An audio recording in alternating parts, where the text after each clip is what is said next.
Alright, so that was a pretty fun episode. What do you guys think? Yeah, why the heck wasn't that one the season premiere? I know. I mean, there was nothing wrong with the one that we actually got as the season premiere. Like I said last week, I'm trying to remember everything now because these episodes are so long compared to Adventure Time. Like if this episode, unaltered had been the season premiere, I would feel a little weird. They set up some stuff, like they introduced the idea of that Golden Knight guy, and they said like, "Hey, it's been 2 weeks," stuff like that. Then they could have aired them together or something. Which they probably, I know they did at like an event or something, but I don't know. It's more what I was saying last time. Like what I would want from a season premiere is a lot of setup and like meaningful action and stuff. And a previous episode was all just like fun and games and like little bit of setup. So this is one of the Owl House episodes that didn't annoy me at all, which is quite rare. There's always something going on that irritates me. But this is one of the ones that in the previous season I'd have rated a 9 or 10 out of 10. Up there with the mountain episode or the episode before the finale. I would say I'm in the same boat, aside from, I think the one thing that bothered me a little bit about this episode is just the fact that they get kicked out of school. And it's like, is that the only conflict that Luz is ever going to have, is that she's going to get expelled or put in detention or something? This is like the third or fourth time that this has been a threat to her.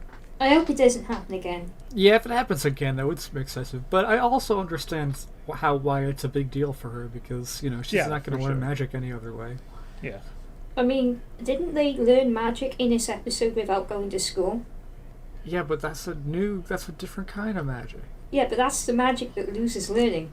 She wants to go to school, okay? She reads books, she wants to go to school.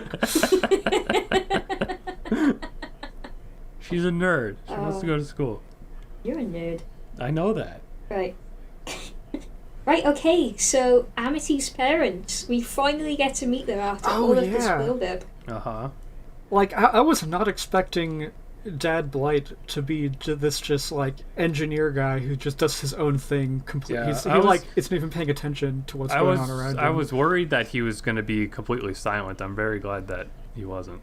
I don't know, that could have been interesting in a way, too, but I'd prefer to have more character. Also, I guess Amity's natural hair color she got from her dad, probably. Okay. Yeah, and she dyes it. She dyes it to be like, oh wait, what if she doesn't dye her hair? She might dye it to be like her mother, or she might just have funny haircut. But it does seem like she dyes her hair to be like her mother. I could be remembering wrong. Didn't in the Willow's Memories episode we saw like Amity younger and she didn't have dyed hair? Yeah. I think she did have all brown hair before. Yeah. Anyway, cool. Yeah, Amity's parents. Glad we finally get to meet them. Her mom's basically what you would expect from like a rich mom character. Yeah, it's good. Yeah. Like she made for a good villain in this episode, but then also. At the very end, she's now working under the Emperor, and I could see her becoming a more sympathetic character later. Mm-hmm. I think the dad definitely before her will become some sort of double agent type character. No. I think I'm looking at the dad. Like, we know what the mother's deal is, right? We've seen most of what her deal is at the moment. We know she wants to impress people, and she is kind of evil, but only a little bit evil. The dad might be super evil, and we just don't know it yet. Yeah, I was thinking that too. Maybe like because he does seem he seems like a nice guy in this episode. He seems like the contrast to the mom, but like maybe he's gonna have a turn at some point. He's going to reveal his true motivations. He's a triple agent. It wasn't just Amity's mother who was putting pressure on her as a kid, it was her father as well. So it's up to the writers where they want to go with this one, effectively. That's true, but also I kind of get the feeling from this episode that Amity's mom is kind of the one in control of everything, and so if she wanted... I don't remember their names, so I'm just calling them mom and dad, but like, if she wanted the dad to scold Amity with her, then he would do it. Like I said, he seems very much like... He has his own stuff going on, and the family relation stuff he's not that invested in. Yeah, he probably seems to me like he just wants any excuse he can have to touch weird things. Like, I don't from this episode I predict him possibly becoming a good guy. I don't really predict him becoming evil-er than he is. I think he's just like a mad scientist type of dude who just like couldn't care less about anything else. He's just happy to be cutting open abominations and stuff. But we'll find out. His design looks very, very similar to something, but I can't put my finger on what. I thought of Professor Venomous when I saw him. Yeah, bit, but yeah. I didn't watch that show really though, so that can't be what I'm thinking. I'll figure it out like 3 days from now and be like. Yeah, so while we were watching, I was thinking, like, there's probably an abomination glyph, right? And Lucy's going to learn that from this experience. But then it turned out, like, I guess there might not be any more glyphs at all. You just have to combine them. I like that. I really like that. Yeah. Because if you limit the tools that are available to the characters, you can then add a bunch of depth to those tools rather than have Luz learning a new glyph out of nowhere whenever she wants to do something cool. She can instead intellectually apply her knowledge to the existing 4 glyphs. Now it's like a deck builder game. They gotta use the glyphs back to back in a certain order. Yeah. I will say I would feel better about that if they like tested it out instead of just guessing that there aren't any more. Yeah. If they asked other witches they know to do some spells and they were like, and then Luz looked at it through her camera because that's how she learned about glyphs in the first place. She was like, these are just the same 4 glyphs over and over again. Yeah. I don't know.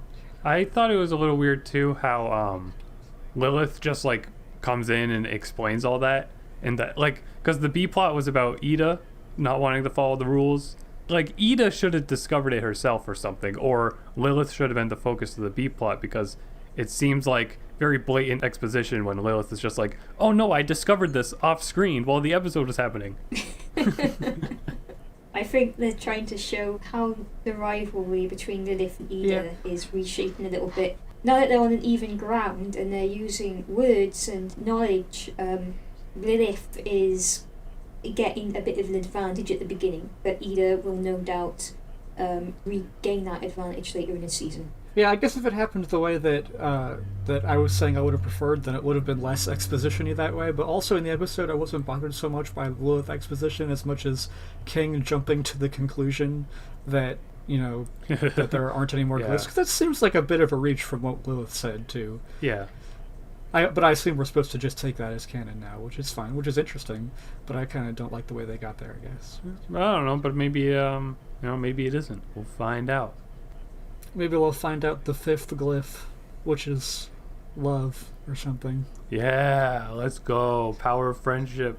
This made me laugh quite a bit as well. Mm-hmm. Once again, I'm having a hard time remembering all the jokes I laughed at.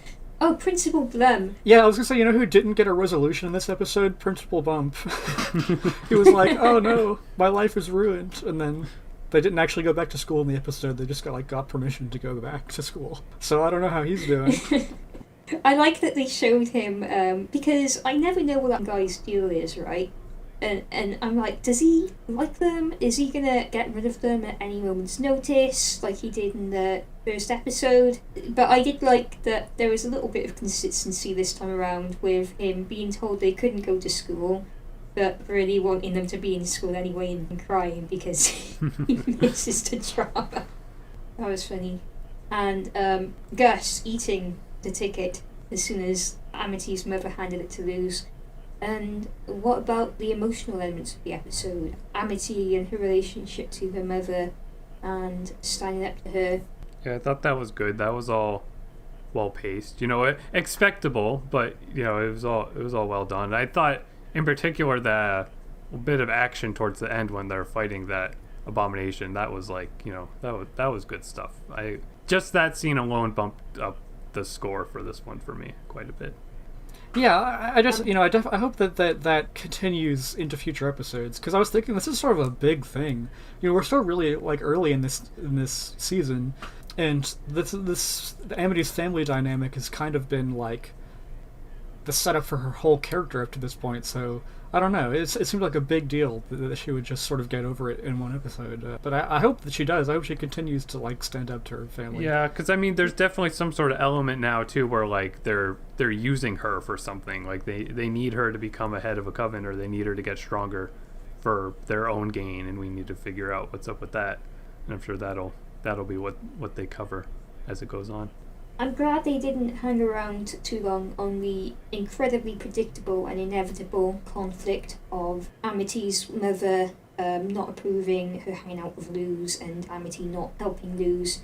I'm glad they got that out of the way in this episode, and we don't have to worry about it again. Yeah, true. That would have been presumably for the rest of the season. That would have been very annoying if we didn't get to see them together, because if we didn't have an episode focused on this first, then we would have a lot of episodes where Amity shows up for one scene and then is like, sorry, I gotta go, and then leaves. You know, so it's good that that's dealt with. You're right. And Amity was good. Like she wasn't the starstruck version of herself that she was in the last 2 episodes that she appeared in last season. She was She was herself. A little bit blushy. Yeah, blushy. But this is the way I would want it. The other one, it was funny and it was fantastic to see that kind of characterization, but that was out of character for how they established her. I'm talking about the way she was in the sports episode from last season, for context. You know who Amity reminded me of in this episode quite significantly? Raven. Teen Titans? Yeah, Raven Teen Titans. She did have a cloak on, so yeah, there you go.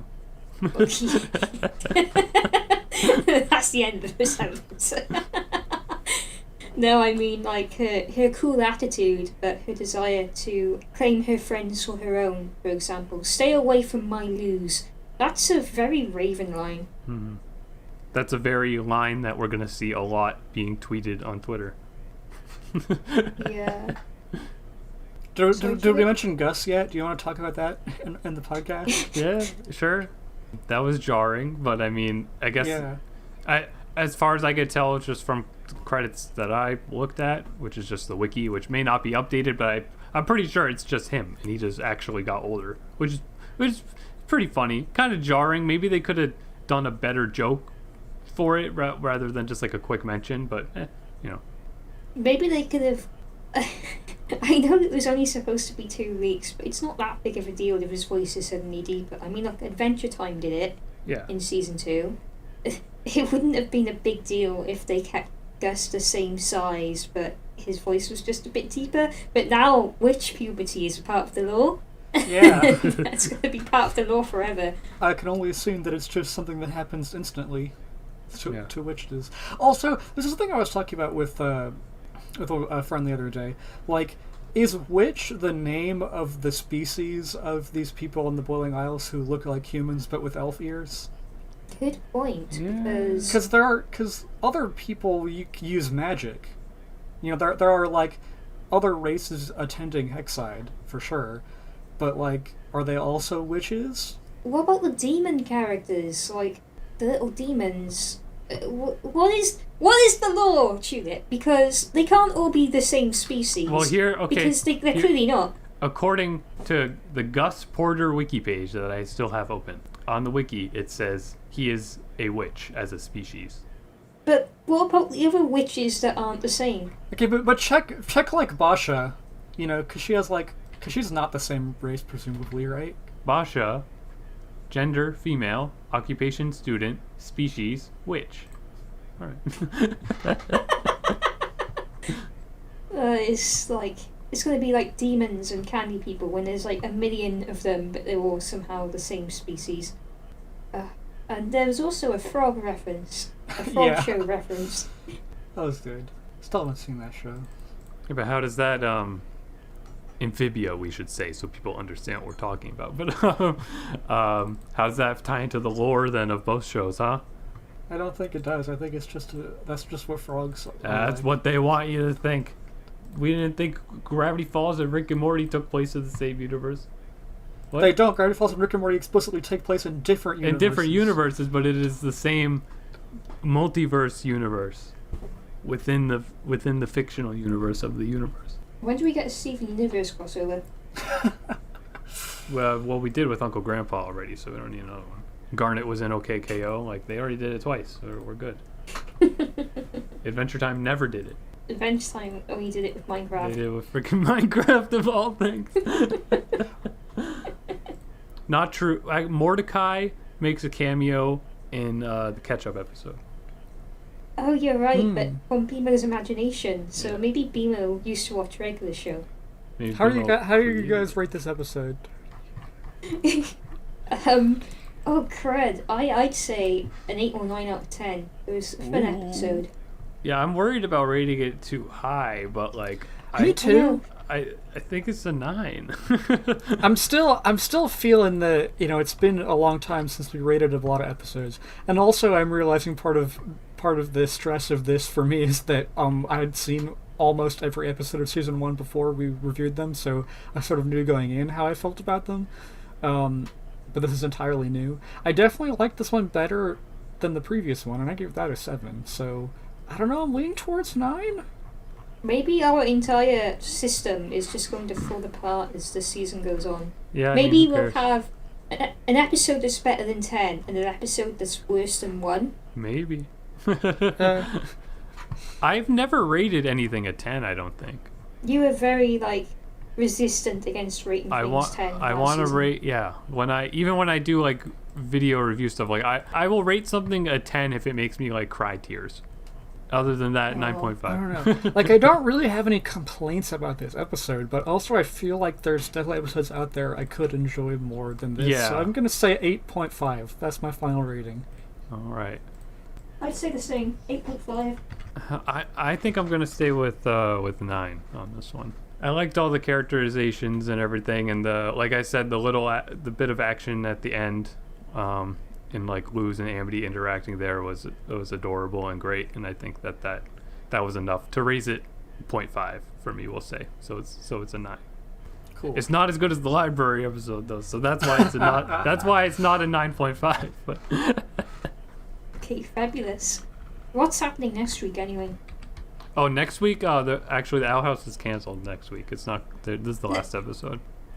No! Please leave a like on this video if you enjoyed it, and subscribe to my channel and hit the bell icon to know when I post new videos.